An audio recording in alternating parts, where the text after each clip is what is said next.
Hello and welcome to the Midweek Conversation. My name is Jerry Hendricks. I'm here again this week with another rendition of Across the Street with my good friend Ryan Strebeck. He's the pastor of First United Methodist Church, and he and I get together often for coffee. I kind of stepped it up this week by wearing my Monk's shirt. We have our Monk's mugs. Beautiful. Relishing in the very beginning of our relationship over there at Monk's Coffee Shop in Abilene. Absolutely. Yeah. Well thought. Well thought. Well timed. Well played. I can work on. I do okay with the gimmicks, but Hey. I've already told our congregation that I really am leaning on you for content. So. Oh gosh. Yeah. So. Well, everyone has high respect for you now. It just occurred to me that as we had scheduled these for Monday, that Mondays are famously for pastors low energy days, low creativity days, and here we are making it work. Well. We'll see. I know in my that's case, the goal. About what little creativity I have is all poured out on Sunday, and then by Monday it's like, okay, let's just, that's the goal, is to make it work. Well, you got to take some of those big chunks of things you know you're going to have to get done, get them done early, and move on. That's where I learned from you on the productivity side. I don't know about that. Yeah. Oh wow. Well, good. So we've been talking these last few weeks about the countercultural thought of the Sermon on the Mount, and you have spent more time in that than I have. But on yesterday, I set it up, and we were talking earlier. I used an illustration from one of Brene Brown's books, Rising Strong, and she was a person that I'd known about, but only discovered during my sabbatical. Okay. And have read a couple of her books or listened to a couple of her books since then. But she told a story about a relationship that she had on a speaking invitation, and it was with an obnoxious person. And when she was debriefing her therapist, and I did take time Sunday to say, couldn't we all use a therapist? Right. I mean, why wait until you get into the place of unhealthy to seek that out? Man, healthy people with therapists, that's quite a combination. It's like medical doctors, right? They'd love it if people would just come just to do the check-ins, not when there's a health crisis. That's right. They love to talk about just healthy practices. Well, let's don't talk about physical health. Let's stick with the mental health analogy here. Yeah. But her therapist, as Brene was as her tone was rising, and she was explaining this story and circumstance to her therapist, they ended their session by her therapist asking her if she had ever considered that this person who was causing so much pain in her life was simply doing the best that she could. Yeah. And we talk, and I've talked to a couple of others. When I used that illustration and used that transitional question, I was really surprised by the congregational response. It was just one of those things that felt like that in that moment that we connected with that. I don't think I'm reading that wrong, but it's an interesting question that she poses. Yeah. And we were covering the text of, don't be judging others. Be careful. Don't judge others. You'll be judged in the same way. So, yeah, no, that's great. I love the segue. I think you chose the right story to help with the text. It's so helpful for us because we all understand the story, and so when you say, because there's almost kind of this familiarity with take the log out of your eye before you pick out the speck of your, somebody else's eye. But it's kind of, again, it's almost like language that it's easy to just keep at arm's length. But when you say like someone that's just annoying the snot out of you, and then this introspective question about, have you considered a compassionate response to this person? Right. And so that's what it's not just about not doing something, but the whole point of not judging is that if we're judging in that way, we're not going to be compassionate. And which is what Jesus is embodying in the whole deal. And so the life of a disciple, this countercultural thing, that's one of the primary hallmarks is, and when you look at the life of Jesus in general, of course his teaching is perfectly synonymous with this.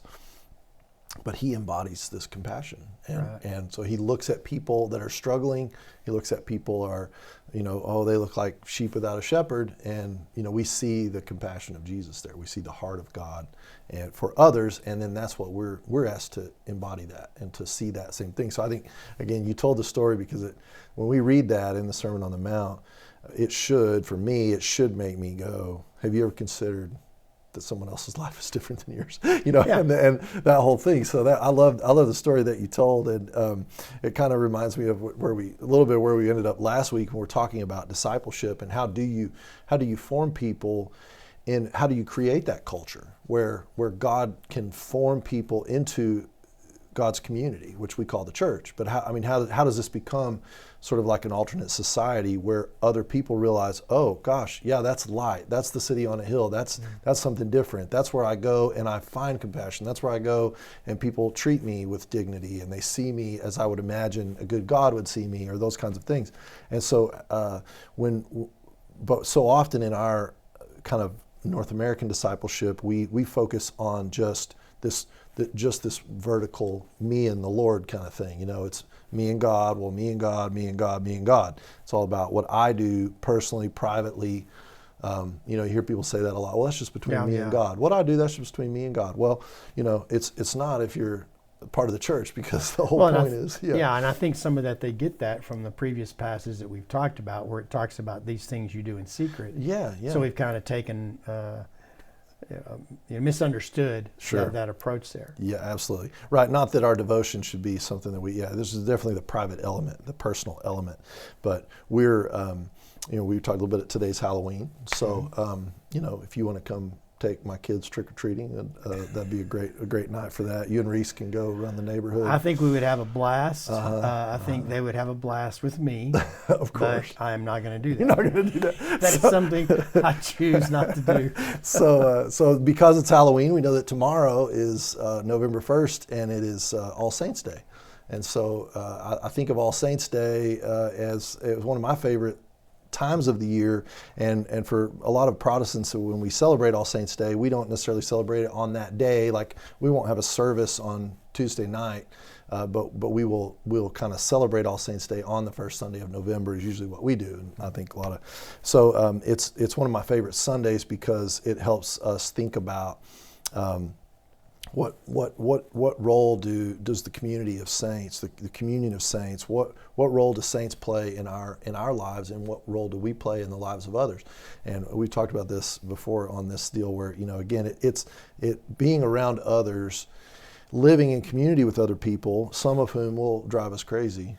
That's part of how God saw fit to form us into disciples. And so there's going to be a little bit of that. So I like the connection that you made on judgment there. And I think when I think about saints, I think about these people that they've lived in this kind of community, and they've served in this kind of community, and they've done it for so long, and they just continue to lay down their own preferences or little things in order to choose the greater good of loving somebody.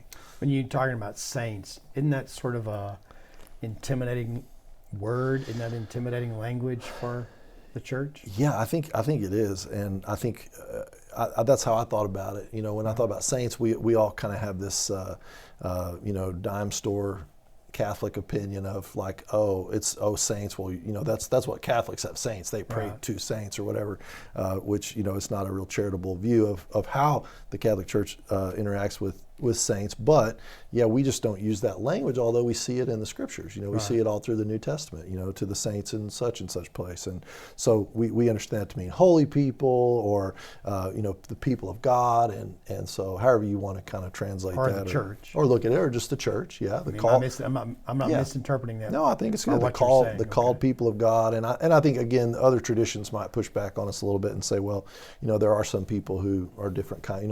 They've exhibited this kind of life longer. We look to them as examples and these kind of things. But for us to just talk about saints as the people of God, I love the way the Puritans talked about it. Which I think both of our traditions draw some things from the Puritan tradition, but they talked about the church militant and the church triumphant when they think about saints. So it's the church spans across time and space, and so there's a church. Those people in our families, in our church families that have gone on to be with the Lord, that are no longer living in this mortal body, they're part of the church triumphant. And we here who remain in the body, we are part of the church militant. And so that's just a way to think about it. We're all part of the church, but we're still here kind of slogging it out, and they're with the Lord in a way that we are not with the Lord. But it's kind of it's a neat way of thinking about it. We're part of the same church, but it just because it spans time and space, it allows us to. So we do look to them. That's why we look to the New Testament writers. Are always pulling back. What about Abraham? And so we look to the faith of Abraham. It's a way to look at it. Well, hey, on All Saints Day, I think about Abraham. I think about what is it about Abraham that inspires me to live a certain way and that kind of stuff. So and Sarah and the whole nine. So yeah, the living in community with others. That's the sainthood piece. I like that. You'd mentioned also a connection. Was it with with Sermon on the Mount in general, or was it specifically toward connecting to the Beatitudes? You mentioned something. Yeah, about I think. that. Well, I realized that the readings, the scripture readings for this for All Saints Day this year were, because it's Luke's year and Luke's gospel reading. It was actually had Luke's version of the Beatitudes. And so since we'd already talked about that, but yeah, so I think the connection is strong to the Sermon on the Mount, and the reason I think you would choose a text like the Beatitudes on All Saints Day is to talk about again the people that end up being the heroes are not always the people that we would consider heroes right now. That they're going to live differently. This alternate way of living is not always popular. It's not always appealing at first glance. And in listening to you describe that, I was thinking how with other things in a believer's or disciple's life that are sin or shortfall, they're pretty identifiable. We think about, and I don't want to name some of those things, but when you get to this deal of judging others and living together in loving ways and loving others, there seems to be less accountability for that to take place, not just in a person's life, but in a community of faith as well. Oh, that's absolutely. That's a great observation. I wonder if some of it is. I do think probably if I'm a highly judgmental person, and that's sort of I'm nurturing that inside of my soul, it's probably going to come out. Like you're going to probably not experience me as a lot of fun to be around, but it is something that we can hide, from others, because so much of it is just. It's like this, this kind of bitterness or something that we might hold on to that you wouldn't know just by looking at me. And so some of the other stuff that we do like to pick on, of course, they're more visible, more public, more obvious kinds of things. But yeah, I mean, it's so destructive to the soul to live in a way that we're preoccupied with the behavior of others in such a way that it takes our focus off the things that we can control. Right. I think the challenge that we're living in right now is culturally there's the tendency in our society, not even just Christian society or Christian culture, but there's a lot of lines drawn in the sand. And so that brings out, in force some of those opinions that are judgmental and really counter to this idea of really just looking past and trying to love a person just based on what you see. Yeah. Without trying to reinvent them. Yeah. Yeah. I think, I'm sure you saw this in youth ministry, and you see it in church ministry, where if you look out across a gathering of God's people that are being formed around these practices, it's easy to look at that group at any given time and say, if we had just sat down to plan a group of people, we would never have picked this group. But it's just we all end up where we end up, and that's part of the beauty of the formational side. I remember being in college and getting more active in my faith. And part of the growth for me was being around people that were different than me. Because I grew up in agricultural environment, playing basketball. I was only around people that were exactly like me.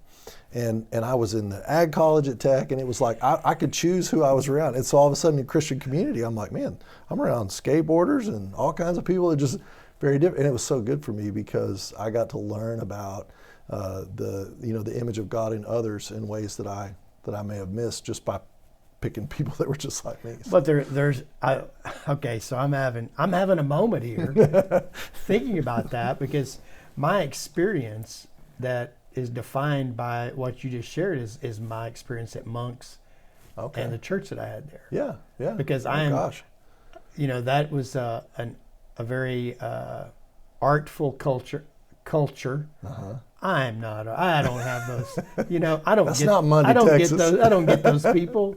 I don't understand that. Right, sure. But I was intrigued, and loved a lot of people that were way different than me, and but I learned a lot, and I learned a lot in terms of the development of my faith and structure of the church. Very one person described that church experience that we had there as raw, and that's probably my favorite term that through the 12 years that I was at Crosspoint that we ever heard. It was just a very raw experience. So there wasn't a template or preconceived notion about what a person's supposed to do or how we're to react or whatever.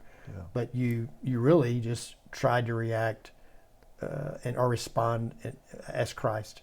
Yeah. And it's interesting you bring all that up, man. Well, I think about you in that experience, and you extend an invitation for people to come. Yeah. And so the people that show up, and so you begin to recognize the gifts and the graces in people, and so you facilitated that conversation, that community, and again, it wasn't the one you would have picked had you just, especially 20 years ago, 30 years ago. And so but it turns out to be this beautiful thing that not only were other people formed in that process, but it had a huge impact, obviously, on you. Yeah, I mean, it's definitely shaped. I would even say it's shaped my theology, and definitely my approach to the systems in the church, things that the liturgy of the church. I think is where I would learn some of that. But great people, thoughtful people, but man, I didn't get them most of the time, and I'm sure they didn't get me. I have no idea why they stuck with it. That's great. Oh, that's such a great story. I love that. Well, next week I'm hitting on the verses in chapter 7, 13 and 14 of wide and narrow gates. There's two paths there. Yeah. And I feel like that you have some pretty good insight on that. Oh gosh, because you see me living the broad path, probably. No, just no, on the description of the way. Yeah, I look forward to talking to you about that. That'll be fun. Yeah. That's always been an intriguing passage for me.